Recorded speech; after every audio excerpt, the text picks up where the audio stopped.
দেখলে চোখ জুড়িয়ে যায় আর খেলে মন ভরে যায়। অসম্ভব মজার এই জাম্বুরার পুডিং অথেন্টিকভাবে আমি রেসিপিটা শেয়ার করেছি। আশা করি আমার সাথে থাকবেন।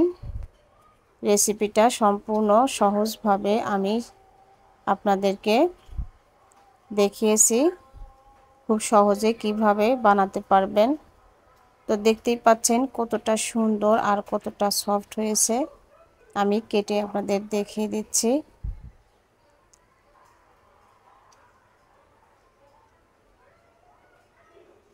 তো দেখেন, মানে চোখ জুড়ানোর মতো একটা পুডিং। খুবই সহজভাবে রেসিপিটা আমি শেয়ার করেছি। আশা করি আমার সাথেই থাকবেন। খেতে অসম্ভব মজার ছিল। জাম্বুরার সিজন যেহেতু চলে আসছে, এখনই বানিয়ে ফেলুন এই মজাদার পুডিংয়ের রেসিপিটা। আর আল্লাহর কাছে হাজার শুকরিয়া, আমি যে রেসিপিটাই ট্রাই করি ইনশাল্লাহ 100% সাকসেসফুল হতে পারি। তো এখানে দেখতেই পাচ্ছেন আমি নিয়েছি একটা জাম্বুরা। তো জাম্বুরাটা আমি এই তো খোসাটা ছাড়িয়ে নিচ্ছি। আর জাম্বুরাটা কেনার সময় অবশ্যই দেখে কিনবেন যেন তিতা না হয়। আমার জাম্বুরাটা মাশাআল্লাহ অনেক সুন্দর ছিল, মিষ্টি ছিল। তো তিতা হলে পুডিংটা খেতে কিন্তু ভালো লাগবে না, যার জন্যই বলছি আর কি। তো অনেক অঞ্চলে এক এক নামে পরিচিত, তো আমাদের অঞ্চলে এটাকে জাম্বুরা বলে। তো এই তো আমি পরিষ্কার করে নিচ্ছি, এভাবেই আমি পরিষ্কার করি। তো এখন কোয়াগুলো ছাড়িয়ে নিচ্ছি। আর মাঝে মাঝে কিছু কিছু রেসিপি বানানোর পরে মানে আমি নিজেই অবাক হয়ে যাই যে এটা কি আমিই বানিয়েছি। আমার মতো কার কার এমন মনে হয় কমেন্ট করে জানাবেন। তো এই তো আমি সবগুলোই ছাড়িয়ে নিচ্ছি। আর জাম্বুরার সিজন কিন্তু খুব বেশি নেই। তো এগুলো আমি সাইডে রেখে দিব। এখানে নিয়েছি আমি একটু বড় সাইজের পাতিল, দিয়ে দিব আমি ফিল্টারের পানি 5 কাপ। মেপে মেপে আমি 5 কাপ পানি নিব। ফুটানো পানি, খাওয়ার পানিটাও দিতে পারেন। তো এখানে আমি ফিল্টারের পানি নিয়েছি। আমি দিয়ে দিব হচ্ছে হাফ কাপ চিনি। চিনিটা কম অথবা বেশি করে দিতে পারবেন। তো আমার কাছে হাফ কাপে পারফেক্ট মনে হয়েছে। তো আগার আগার দিয়ে দিলাম আমি 1 টেবিল চামচ, একটু উঁচু করে কিন্তু দিয়েছি।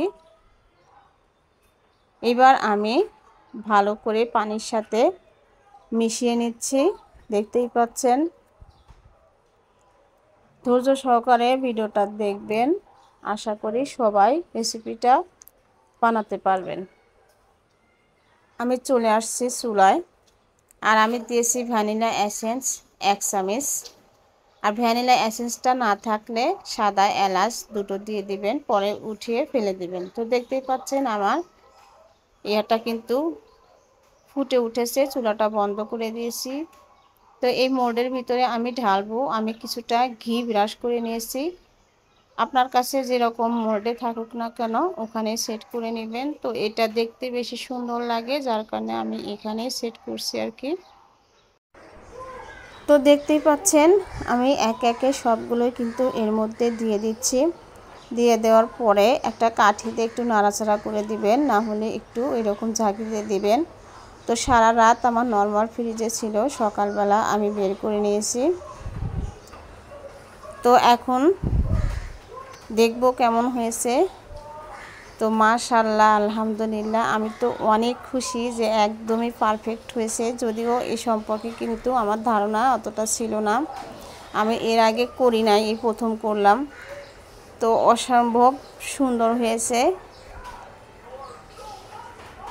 জাম্বুরার কিছু ফল আমি রেখে দিয়েছিলাম, পাশ দিয়ে একটু ছড়িয়ে দিলাম দেখার সৌন্দর্যের জন্য। দেখেন চোখ জুড়িয়ে যায়, এতটাই সুন্দর হয়েছিল আমার এই পুডিংটা। খেতে অসম্ভব মজার ছিল। রেসিপিটা ভালো লাগলে লাইক শেয়ার কমেন্টস করবেন। আর অবশ্যই একবার হলেও ট্রাই করবেন। কেমন হলো কমেন্ট করে জানাবেন। নিত্য নতুন আনকমন রেসিপি পেতে চাইলে আমার পেজটা ফলো দিয়ে রাখবেন আর চ্যানেলটা সাবস্ক্রাইব করে রাখবেন। ধন্যবাদ।